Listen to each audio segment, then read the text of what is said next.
Guy had a big head. So what I wrote that day as my answer, what is still life drawing? What the princess write?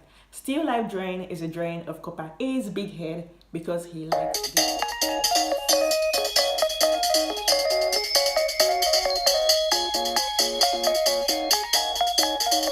Hi guys, welcome back to my channel. My name is Princess Upai, and in today's video I'll be telling you some stories. So guys, don't forget you can follow me on Instagram at Zuri, or you can follow me on Snapchat, Facebook and Twitter at Princess Upai.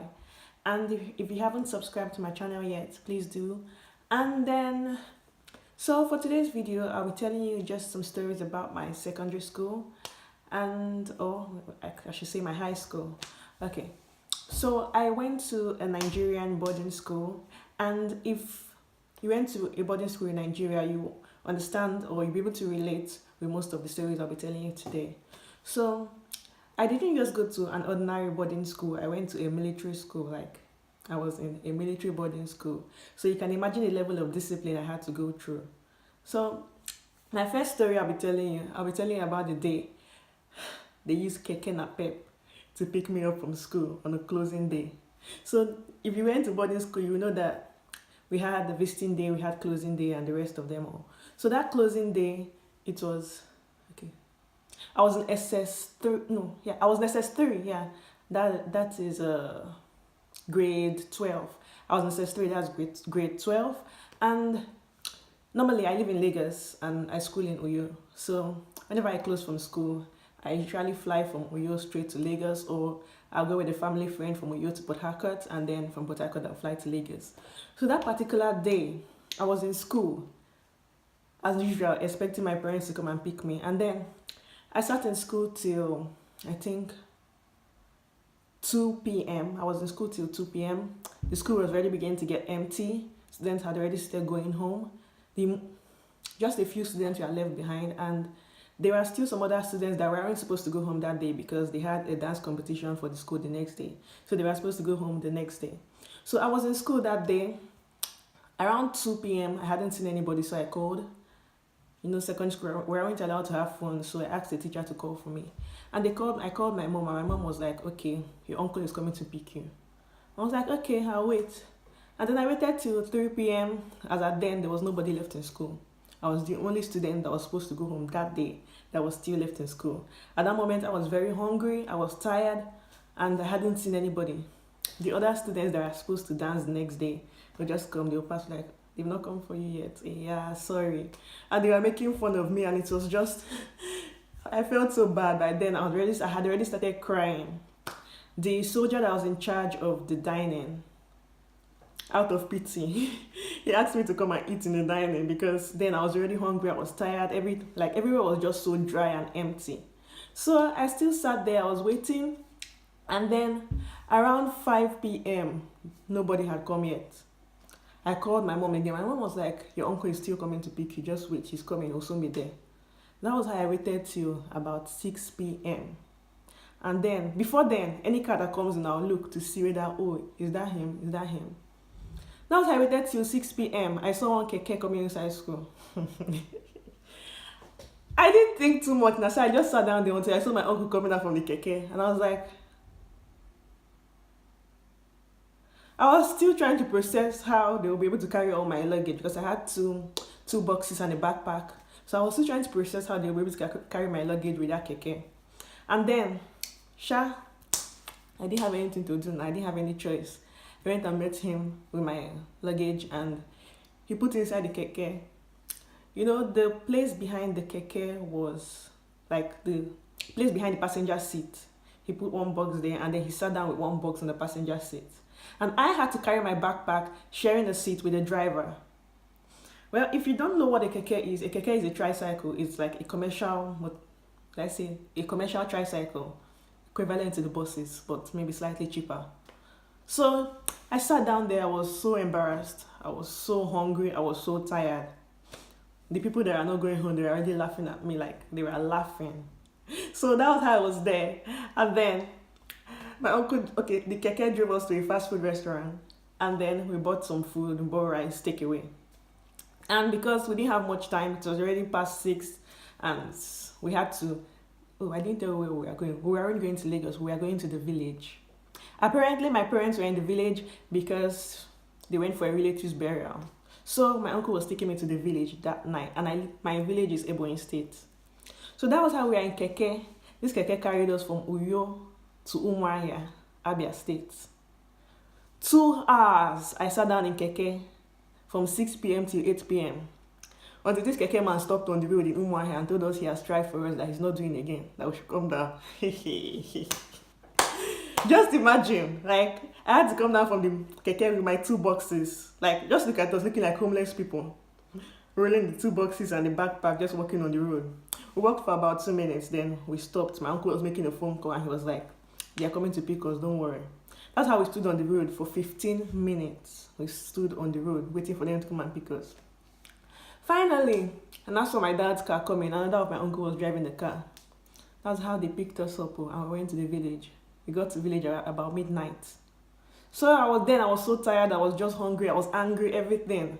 I was just so like, I felt all the emotions at that moment. I just went back. Immediately I entered inside, I just went to bed. I didn't even think too much. I didn't bother eating that night because I had lost appetite, so I just went straight to bed. And the next day, we are going back to Lagos the next day. So I didn't even rest properly. And then the next day, we are in the car driving back to Lagos. Okay, that was the first story. So the second story I'll be telling you today is the day a senior punished me because of stew. Stew.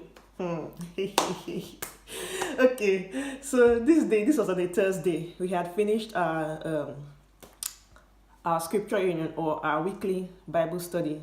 We had finished it, and after that was dinner. So we went to the dining, and it was my turn to serve the food. So the meal that night was rice and stew. I served the rice in everybody's plate, and then I was sharing the stew. So I don't know how it happened, but her plate, that particular senior's plate, anytime I put stew on her plate, the stew just happens to roll to one side of the plate, like from the top of the rice, it will just roll to the side. That's how I was there. I serve for that people, it will stay on top. I'll serve for her to roll to the side. I put the meat to roll to the side. She vexed, she did not eat the food, she left the dining. I went for prep, I finished eating my food, I went for prep, came back, everything was okay. Only for one of my mates to come and tell me to hunch down to her corner. Let me tell you what hunch is. Hunch is a punishment. It's like frog jump. It's a frog jump punishment. So she asked me to frog jump from where I was down to her room. She was in the prefect room, down to her room. So what choice did I have? I did it, and then this senior said I served her food like I was serving a dog. And I was like, but it's not my fault now. In my mind, I was like, it's not my fault now. This girl said I was serving food like I was serving a dog food. She now said I should think. Think is a punishment. Let me describe this punishment to you. You know, if you're doing a normal press-up, like a press-up exercise, that position you stay. That is how the think was. But what is supporting your weight is your elbows. Your elbow is supporting your weight, and then your palm is on your chin. So you're like this. Your elbow is on the ground, and then your body is raised up. So that was how I was. And you can imagine how painful that was on a concrete ground. So I had already scraped my elbows.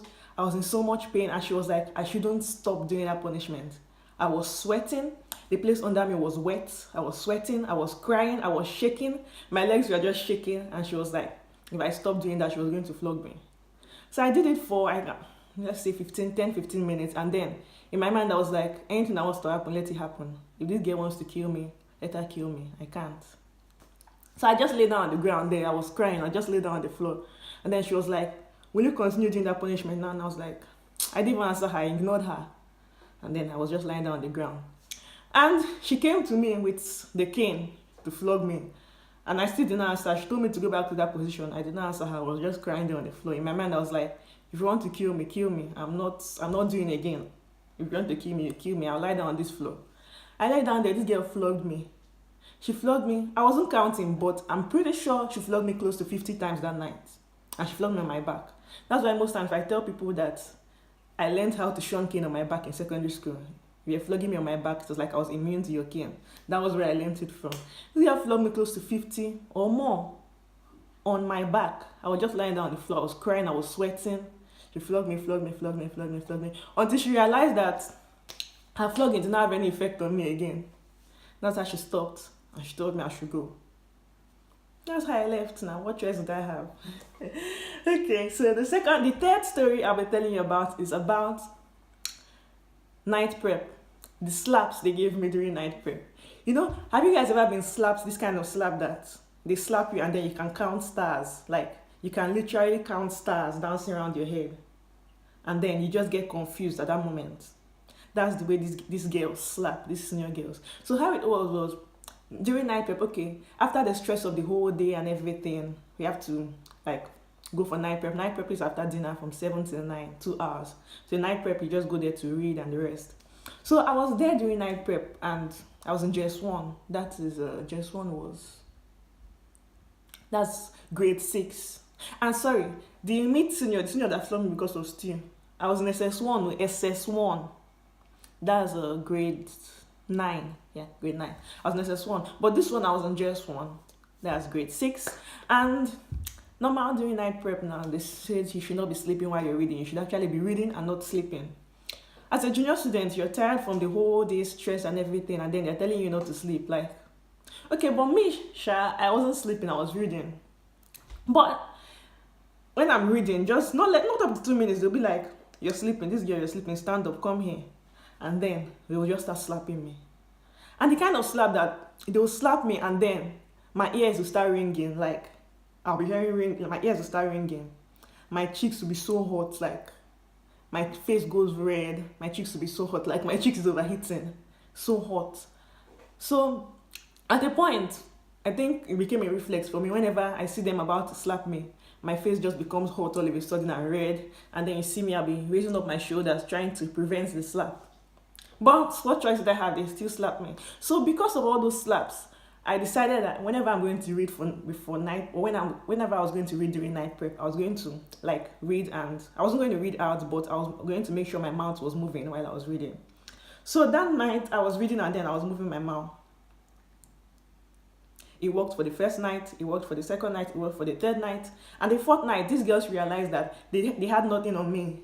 There was like they hadn't slapped me for 3 nights, so they had nothing on me, and they had to slap me that night.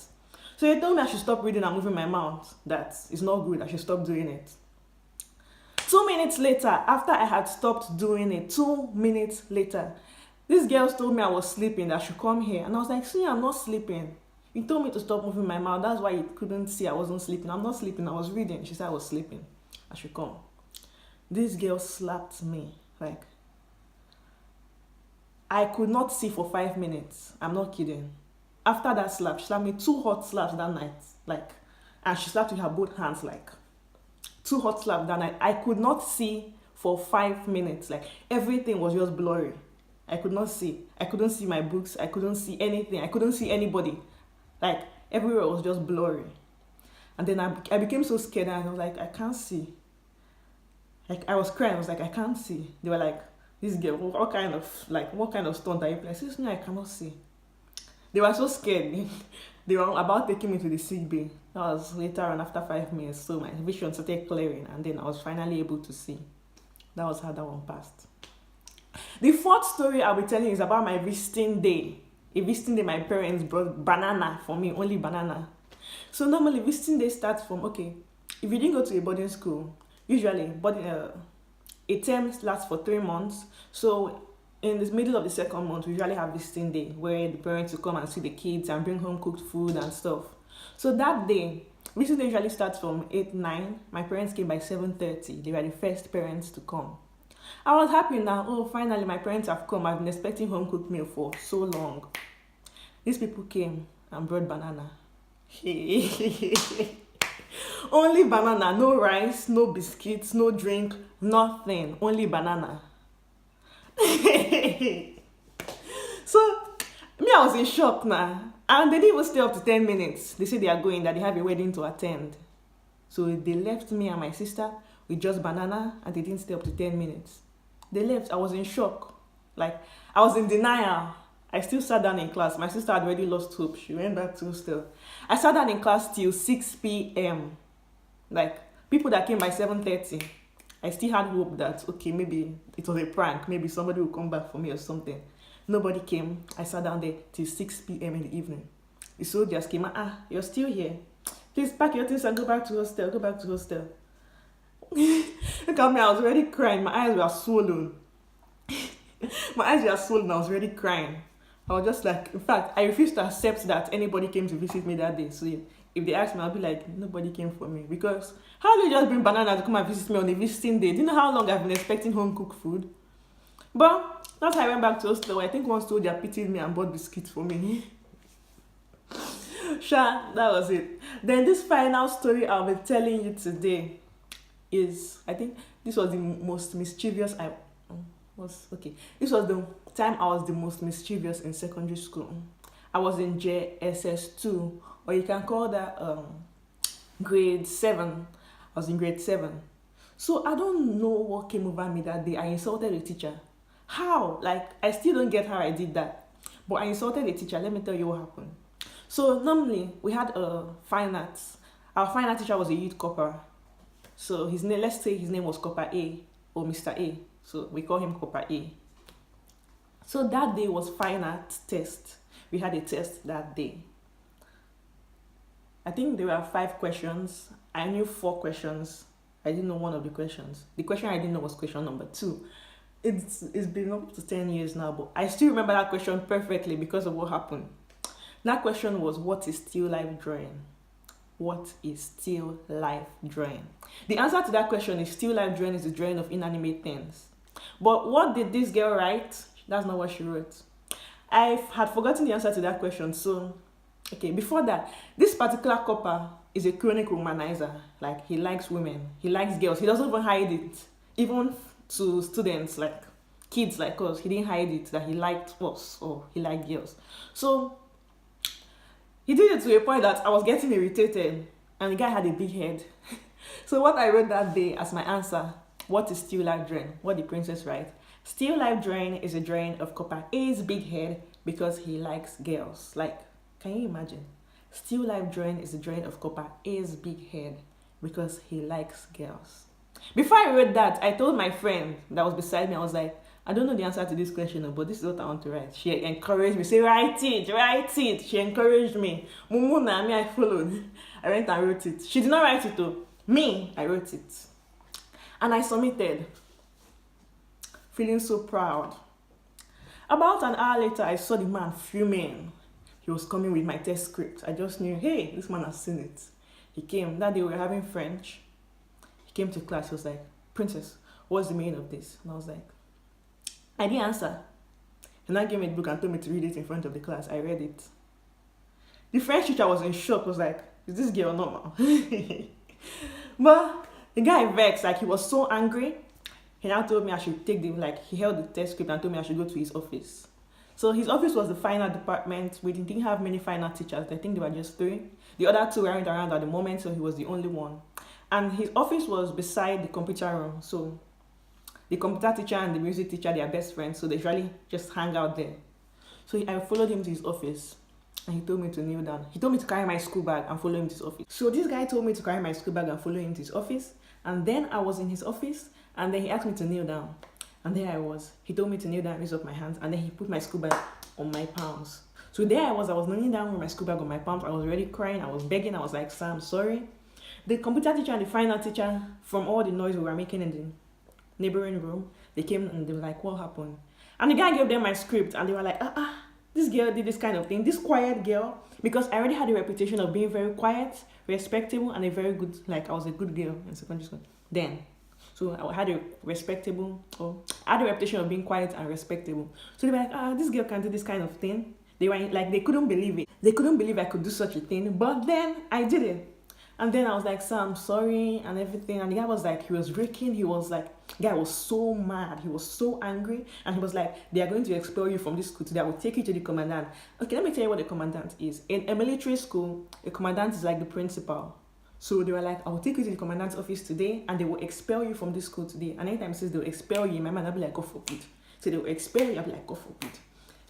In my mind, I was already praying that this man, God, please let this commandant not be around. God, please let this man not be around. God, please let him not be around. I was already praying in my mind.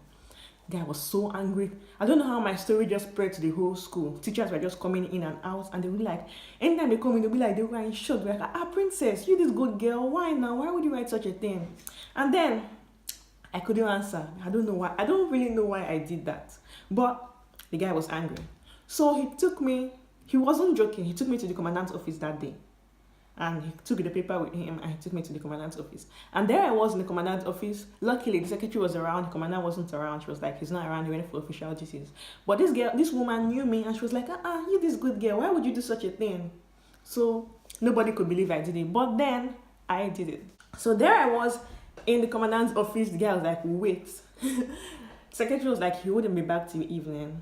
So that was how this guy took me back to his office. I served punishment till class was over. Class was usually over by around 2 p.m. So I served punishment till 2 p.m. I missed the rest of my classes. This was from morning till 2 p.m. because I think fine art was our first class that day. So I served punishment from morning till 2 p.m. with my hands up and my school bag on my hands, kneeling down. I was already crying. I was sweating. I was begging. But this guy wasn't having any of it. So there I was kneeling down, begging and crying. I served that punishment till 2 p.m. in the afternoon. This guy was raking. He was so mad. He was like, tomorrow I'm taking you to the commandant's office. He allowed me to go for lunch that day because after classes was lunch. On my way to lunch, I had, this judgmental look everybody around is giving you because my story had spread everywhere. Everybody was around was just giving me this judgmental look and I felt so bad. Even the seniors were like, are you this girl? Why would you do such a thing? Even though you knew it was true, why would you do such a thing? I don't know why, but I did it. So I felt so bad that day. So I wrote an apology letter and I gave it to the guy the next day. So the next day I gave him the letter and he was like, I don't know what happened. He didn't take me to the commandant's office anymore. It was like he had forgiven me. But this guy hated me, like he hated me with passion. And he was my teacher to the rest of that term. For the rest of that term. He hated me with passion. The other terms, I think another fine art teacher took our class, but this guy hated me. If I see him coming this way, I'll turn the other way. I tried to avoid him as much as possible. So I avoided this guy till, he left, he finished his youth service and he left the school. So everything was okay. Everything had died down and everything was good. So guys, that was how I saw this guy on my graduation day. This guy came on my graduation day from high school. After he came, it was like, as he just came, he just brought back memories. Everybody around, I remembered what happened. He just started looking at me like, Copa A. You this girl, still life drawing. You're just like that, still life drawing, still life drawing, still life drawing. This guy came, other people went to greet him, me, I avoided him. This guy walked up to me. He was like, Princess, you're all grown up now. And I was like, yes, sir. Thank you, sir. He said, okay, about what happened in the past, I've forgiven you, it's gone, and I believe you've matured and you've grown up. And I was like, yes, sir. He was like, okay, congratulations on your graduation. And that was how he congratulated me and everything was okay, and I haven't seen or heard from him since then. But guys, that is the end of my stories for today. But that's the end of my stories for today. But I'll be telling you subsequent stories as time goes by. But this will be it for today's video. But guys, if you also went to a secondary school, a Nigerian secondary school or a Nigerian boarding school, and you have a similar experience, please share that in the comment section below. And don't forget to like and subscribe. And I'll see you in my next video, guys. Thank you for watching. Bye.